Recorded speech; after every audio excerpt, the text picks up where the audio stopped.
Welcome to Farfield Mill in the beautiful Yorkshire Dales to this exhibition, Intertwined.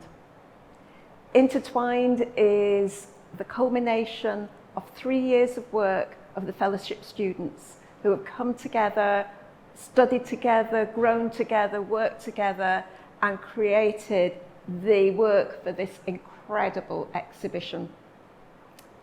It feels really calm, really tranquil. It's so still. You want to sit in here and be with it. And that's really the subject matter.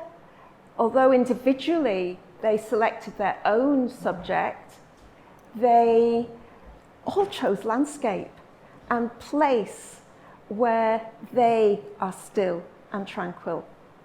And this has come together into this wonderful exhibition that I know you're going to enjoy in this film that we're going to try and capture some of the essence of that. And as ever, thank you to Joe and Claire here at Farfield Mill Sedbergh for inviting us back here again. So we're standing here in front of your wonderful tapestry collection, and as a fellow tapestry weaver, I just absolutely adore these, and obviously my dear darling husband, who lives with a tapestry weaver, was in awe of these as well yesterday when he saw them. So I started to explain to him what they were about. Would you please do it for our audience? Well, that's very kind of you to say. My theme has actually been Iceland, and I've been lucky enough to go there a couple of times. And the thing that really fascinates me is the geology and the old buildings. So these have been distilled down from a photograph, or thousands of photographs that I took of an old shed in one of the fishing villages in Iceland. And they represent the rust and the nails and the weathered paint and the real sort of interesting detailed marks that were on this shed. And I love mark making. So for me, doing the tapestry weaving, it was a way of developing my skills and experience in translating those marks into the weaving process. Marks that were made very, very quickly.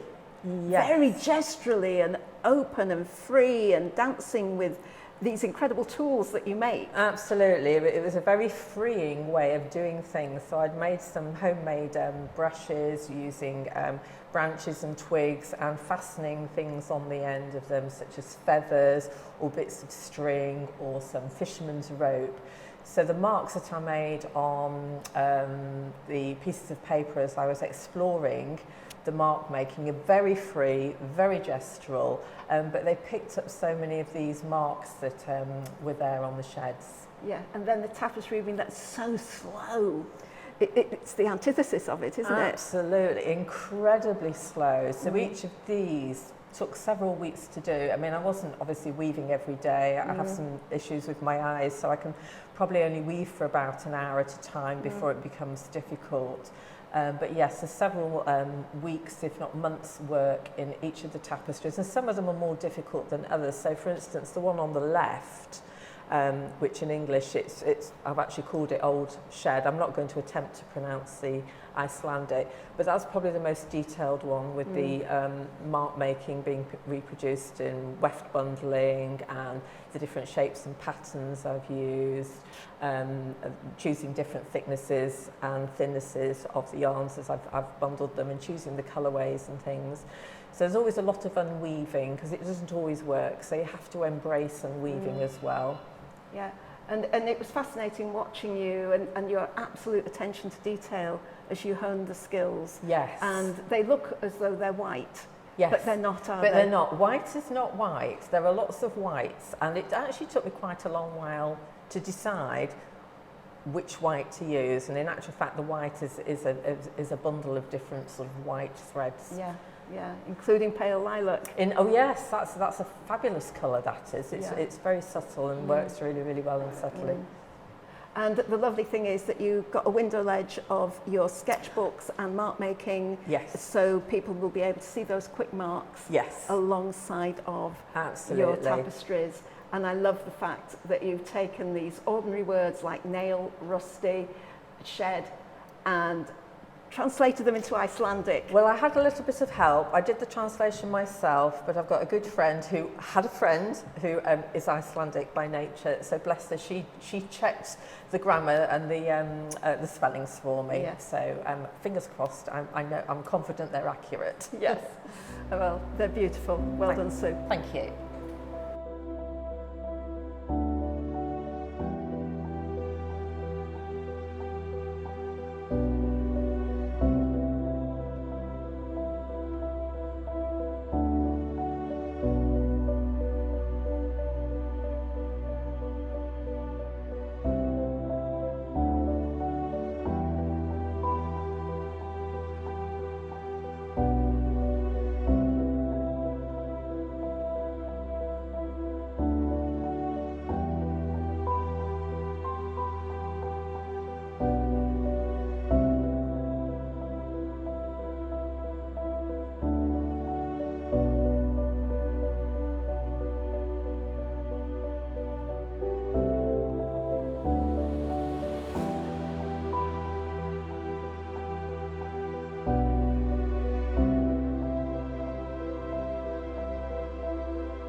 One of the surprises of the exhibition was the coming together of this wall to see Jen's collages here, which are full of texture, but it's representational texture. It's texture through the way that paint has been applied and the collages have been made and the stitches added in. But as we walk along, we have this beautiful, beautiful, beautiful felt of Hillary's. And this is actual texture, it's low relief, and you can see the physicality of it, and the juxtaposition of this piece with the collages is just phenomenal. And this reflects Hillary and her mother collecting and gathering and looking at the pebbles on the beach that she did as a child, and it's just such a beautiful, beautiful piece. And then we get to Jen's rock pools, again full of texture and looking in and linking them together, these memories of looking down on the beach, this time into the rock pools, into the depth. It's a beautiful juxtaposition.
Jen, you have chosen this area of the exhibition as one of your favourites. Can you tell us why? I think it's because we've spent so much time together, and obviously I'm familiar with everyone's work and know the commonality we have amongst us and sort of how intertwined we actually are. But it was only once I saw things all in place that I realised, looking through from the communal piece and the colours that are in there, it reflects in all the other pieces that you see through it and past it, and the way the light travels through this and travels through Hilary's hanging piece here, and the touches of rusty oranges that are picked up in Hilary's piece, my rock pools, Pat's work at the side here. I just didn't realise how cohesive things actually were until I saw this corner put together. And it wasn't an easy corner to build, was it? It was one of the last to go up. It was, yeah. We started from our central communal piece and then started working around that really, but things were moved from the opposite wall across, and a lot of different decisions were made as we were hanging the exhibition, but I just love this view and how it finished up. I love it too. It's beautiful. Hello Hilary, it's lovely to be Kate. here. And we're standing here with two pieces you've made, your vessels, Yes. and a third piece in the background there, Yes. that are very personal to you. Yeah. Will you tell us about them, please? Yeah, it's these two pieces here are what I consider to be the yin and yang of felt making, and it is through working with the medium, with the fibre and other things, that I work out actually what they're about and how they're going to be, and I almost see it like a collaboration with the wool to make these things. So the vessel down there is very well felted. There's a lot of wool in it, there's a lot of inclusions, a lot of things inside and outside, and it's worked a lot. This one is worked a lot as well, but it's with a tiny, tiny amount of fibre and a lot of fabric. And it started out on a template that was huge. It was. And it's brought down and down and down. And so this is called The Bearable Lightness of Being, from taken obviously from Milan Kundera's the Unbearable Lightness of Being. And this is called Life is Here. Again, Milan Kundera had a book called Life is Elsewhere, but to me that is earth, that is sea, that is a life. This is aerial and light. And for me it is emotional. Yes, yes, very, very much so. And seeing the two together and the way that this is moving and this is static, Yes. just a stunning juxtaposition. Yeah. They are absolutely beautiful, beautiful pieces. And the piece that's on the plinth? That piece is called Esley, which was my mother's name. And it was through working on that, which is all based on pebbles and seashore and seaweed, that's the thing, and waves and what have you. She was all about that. That really meant a lot to her. She was born by the sea and loved the sea. And as I was working on that, I was working through my feelings about my mum and what she meant to me and what we meant together and what we enjoyed together, and how much I know now that she's in me making these pieces. Yeah. And again, that was working with the felt, and it's, as I said, a meditative process and an emotional process, and I love getting my hands in to make those pieces. It's beautiful, and to see them in this space, giving them space to breathe, is really quite emotional, isn't it? It is emotional. I actually feel so emotional about the whole exhibition, and my feeling at the end of the day yesterday, after we had hung it all, was that I was so immensely proud of us as a group with you in creating this, because it's only now that it's all together that you feel really how special our group is, because we're all very different, we make very different things, but look at it, it works, it flows. There's nothing that stands out saying, oh, this is a different artist over here. I don't know, it just works so well, and that did surprise me how much emotion I felt at the end of the day. I got that feeling too, so I'm 100% with you. Yeah, Thank you. pleasure.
Pat, this is your work, or some of your work, your bigger pieces here, and they're trees from Formby, from where you live, looking out through them, the beaches beyond where we may travel.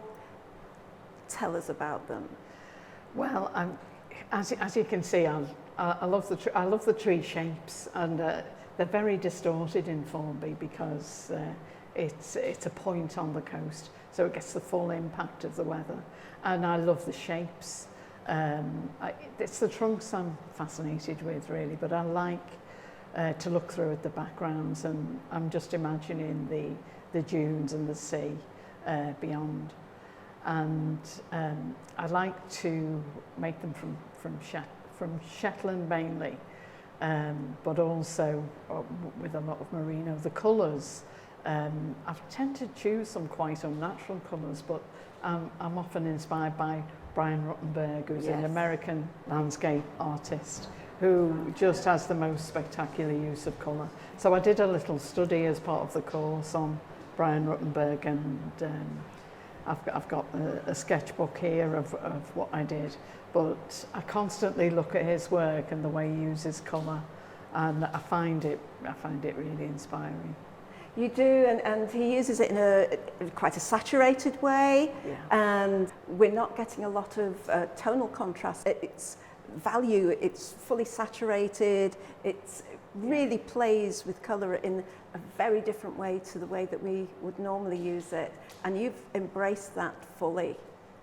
They're often quite unnatural colours, really. You know, for a landscape it's very kind of bluey grey, and you know, quite muted colours on the coast at Formby. But I like the dramatic nature of the way he uses he uses colour. And I think that adds to the drama of Formby, because as you have informed us, Formby is in danger with climate change. It is eroding. It is. It's one of the most rapidly eroding areas of coast in the country. And often after a storm, there are many metres of coastline lost. You know, Right. the dunes are protecting the miles and miles of pine woods. But, and especially as the climate's getting drier, you can see how the vegetation is really suffering. So the trees often have very tiny canopies, like you can see in the middle, the middle piece. So it's really important what you're capturing here and the places that you are taking us beyond. Thanks, Kate.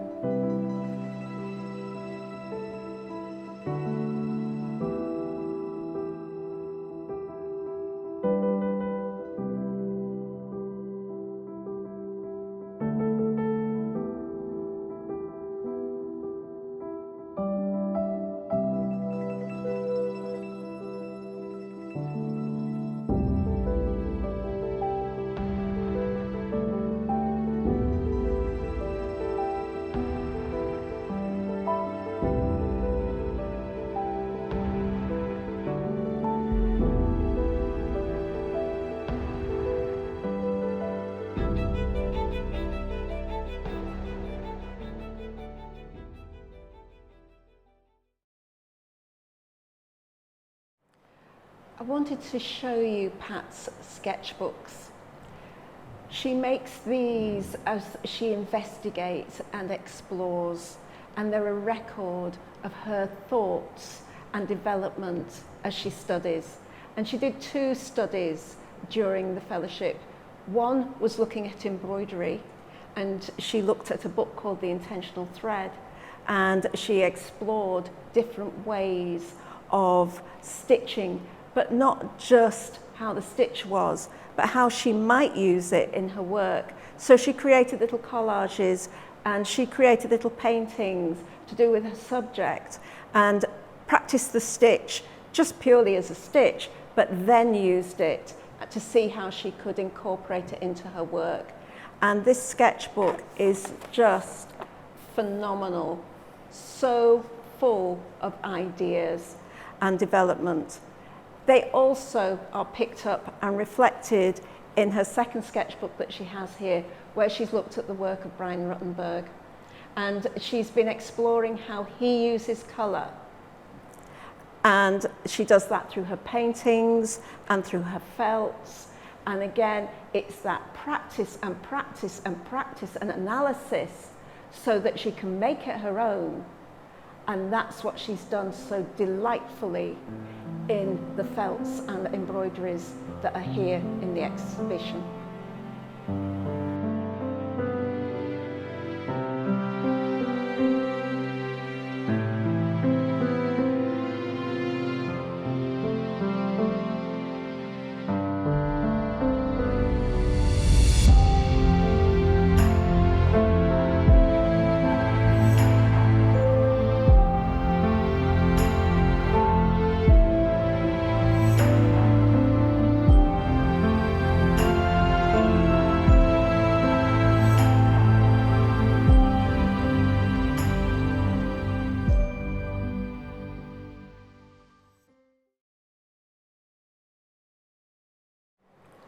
So you brought us, Sue, over to Jen's wonderful piece because it's one that has been a revelation to us, hasn't it? Yeah, very much so. I mean, we've been privileged to see Jen actually put this together and make it over many, many months. So it's grown each time we've seen it.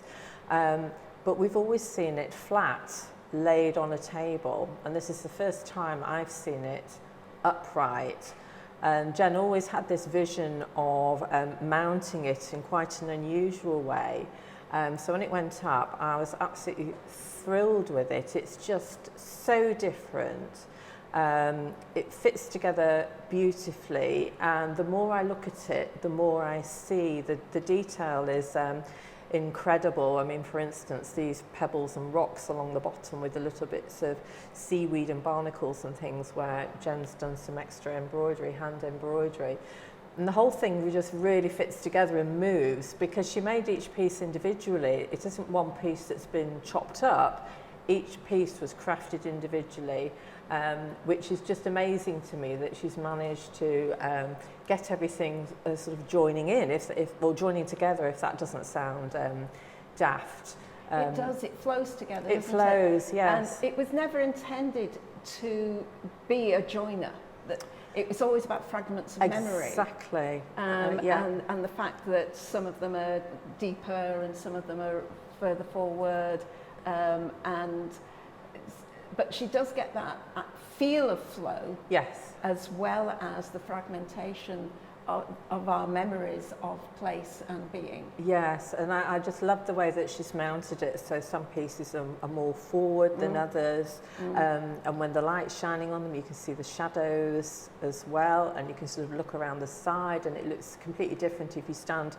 I think I was standing really over on your side, quite away on the left, and it just looks differently again. It moves and it resonates, and it's and standing at the back of the gallery, completely different looking again. forward. Yeah, absolutely. Yeah. It's I really, really love it.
Rachel, we're here in a part of the gallery where we see your triptych, and really for the first time vertically.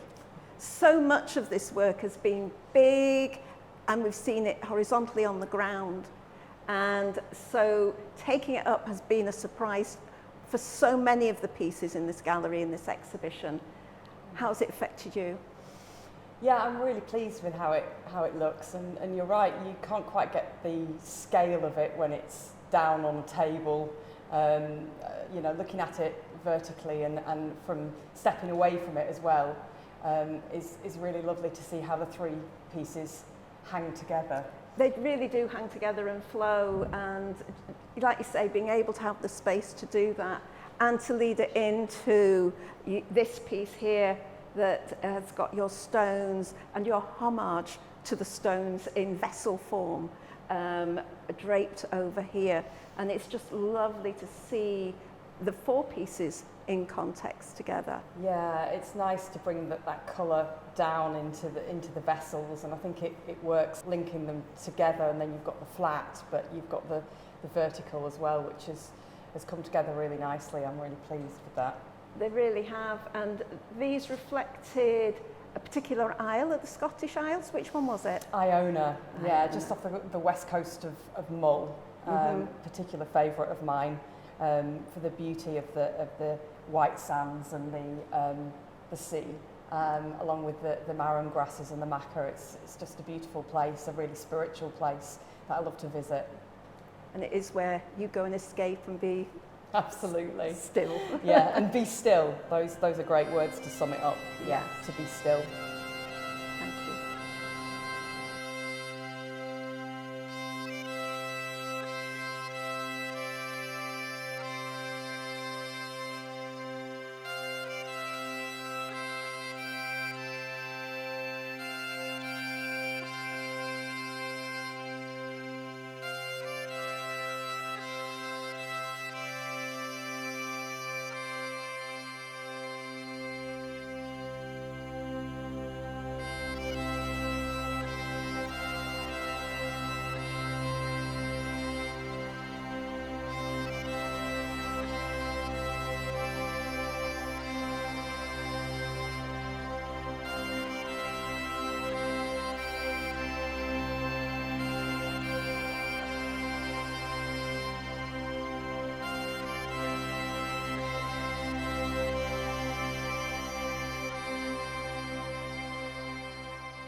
part of the fellowship course, we look at things beyond making.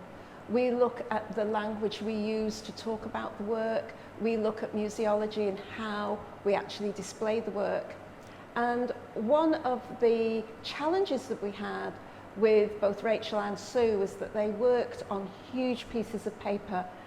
Rachel paints to music, and Sue was doing her big mark making, and we had these huge rolls of paper that were absolutely exquisite. And they were works of art in their own selves, but too big, too open, and they needed to be condensed. So I showed them how to bind books and make them themselves. So they would cut up these big pieces of paper and select areas and then bring them together in these absolutely exquisite books that capture the essence of place, of being, of the music, of the mark making, and they are just so beautiful. That's one of my favorites, as is this one. I love this space.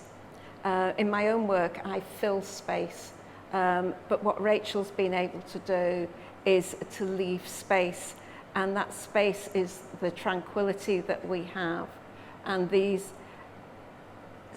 essence of marks. They're so minimal and yet capture so much about being in the place, about the wind on the Scottish Isles, about just being there. And the best bit, you've just seen that label fall out, is they're for sale.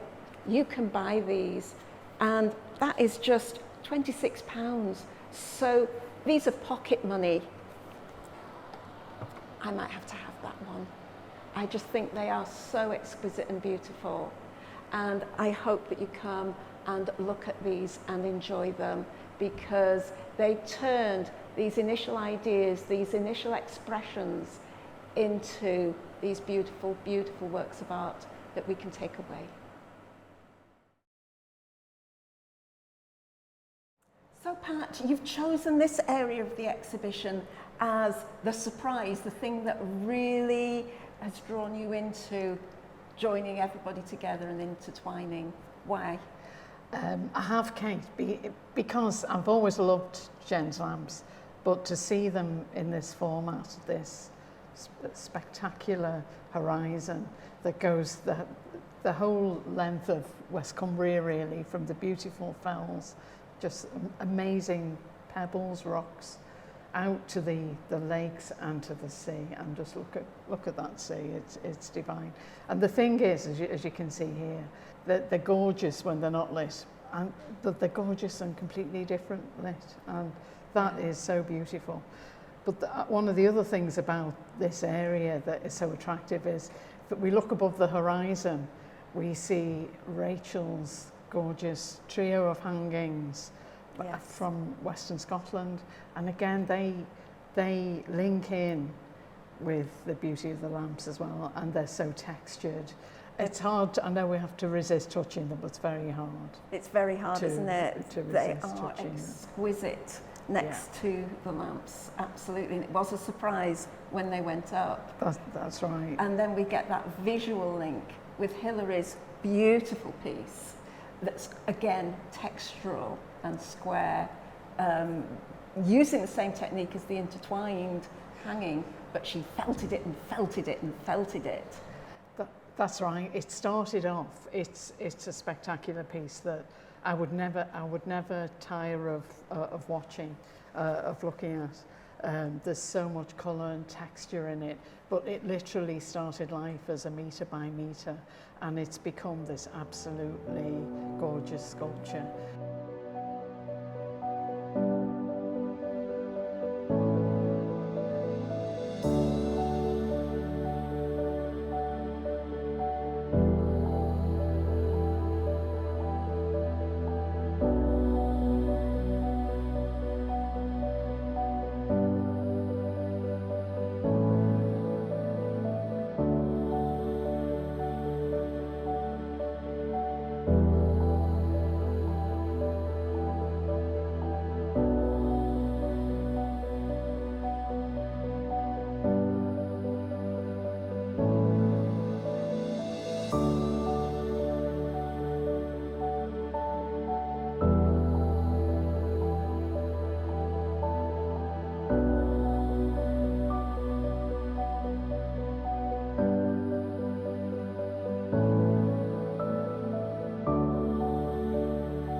I want to show you Intertwined. This is a communal piece made by all 5 of the students. Over the 3 years, they've done a number of communal pieces, and this has brought them to the point where they trust each other so well that they wanted to work on a single collaborative piece. And watching them do this was like watching a dance. They just moved around one another, and they spent 2 weekends on this. First of all, weaving and stitching the fibres and threads into the jute, and then felting it the following month to give it the stability and structure for it to hang. They selected at the beginning a colour theme, and they went for the blues and oranges and browns that they felt were communal, that everybody had got those within their work. They also brought in a single photograph that for them was their place. And we had those up in the studio as we worked on it. And they just worked around it, thinking about each other's skills. So Sue was very definitely weaving into the jute, and the others followed her, and then they started the felting process to bring it together. And it has created this most wonderful piece, and it just flows. They selected for it to flow from dark to light, to feel as though it's coming down from the mountain maybe, into the sea, into the water. They also wanted it to be double-sided. And normally when we make a piece like this, and I developed this technique of working into jute, and it's one that I teach on a number of my courses. And normally what we do is put fibre behind and felt the jute into the fibre. And this allows it to all come together and the texture to really resonate. In this case, they wanted to keep it open. So they relied on the fibre that had been woven in to felt it and to keep it as double-sided. And we actually flipped it a number of times so that the back became the front and we could work into that. But we kept the delicacy of the back so that the 2 sides were very, very different. And it makes this incredible piece that, again, we're seeing it hung in space. It was always intended to be in the middle of the gallery, but we've just, maybe stood up on a table and held it up, but that's as much as we've seen. And to see it like this is our vision realized, and it is beautiful.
We hope you've really enjoyed this tour of our exhibition here. It's been an absolute joy to take you around, to show you the individuality of the making and the creating of the people involved, the connectivity of those people with one another, and the way that they have supported each other, but also bounced off each other and joined together in the making and creating of this space.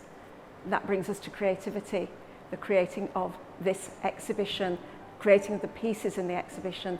The thing that has astounded the group is the exhibition itself, seeing their work in this space and seeing how it relates to one another, they relate to one another to make this intertwined.